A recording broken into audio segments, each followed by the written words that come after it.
Assalamu alaikum. How are you all? Hope you all are fit and fine. Alhamdulillah, I'm also fine by the grace Almighty of Allah subhanahu wa ta'ala. কেমন আছেন সবাই? আশা করি সবাই ভালো এবং সুস্থ আছেন। আলহামদুলিল্লাহ, আমিও ভালো এবং সুস্থ আছি। আজকে আমরা চমৎকার দুটি ইংরেজি বাক্য গঠন করা শিখব। প্রথমটি হচ্ছে as much as আর দ্বিতীয়টি হচ্ছে as often as। শুনতে একই রকম মনে হলেও ব্যবহারের ক্ষেত্রে একটু ভিন্নতা আছে।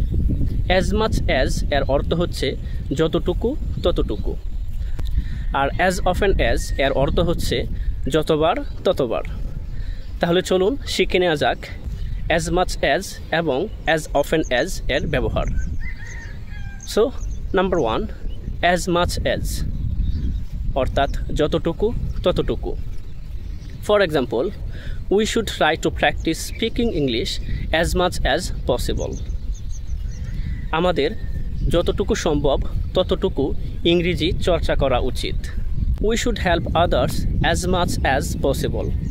আমাদের যতটুকু সম্ভব ততটুকু অন্যদেরকে সাহায্য করা উচিত। We should do exercise as much as possible. আমাদের যতটুকু সম্ভব ততটুকু ব্যায়াম করা উচিত। Number 2, as often as। as often as এর অর্থ হচ্ছে যতবার ততবার। For example, he eats ice cream as often as he goes to market.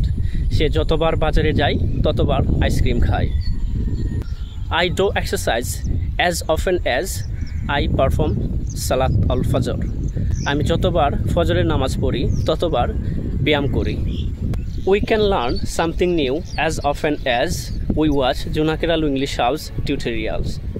আমরা যতবার জোনাকিরালু ইংলিশ হাউস এর ভিডিও দেখি ততবার নতুন কিছু শিখতে পারি। সো আশা করি বুঝতে পেরেছেন বিষয়টি। এই দুটি সেন্টেন্স প্যাটার্ন দিয়ে মিনিমাম 30টা অর্থাৎ 15টা করে 30টা বাক্য গঠন করা শিখতে হবে। এতে করে আপনার মধ্যে ফ্লুয়েন্সি চলে আসবে। আর ভিডিওটি কেমন লেগেছে অবশ্যই কমেন্টস বক্সে জানাবেন। আর ভিডিওটি লাইক এবং শেয়ার করতে ভুলবেন না। আর অবশ্যই নতুন ভিডিও পেতে এই চ্যানেলটি সাবস্ক্রাইব করে রাখুন। So that's all. আসসালামু আলাইকুম।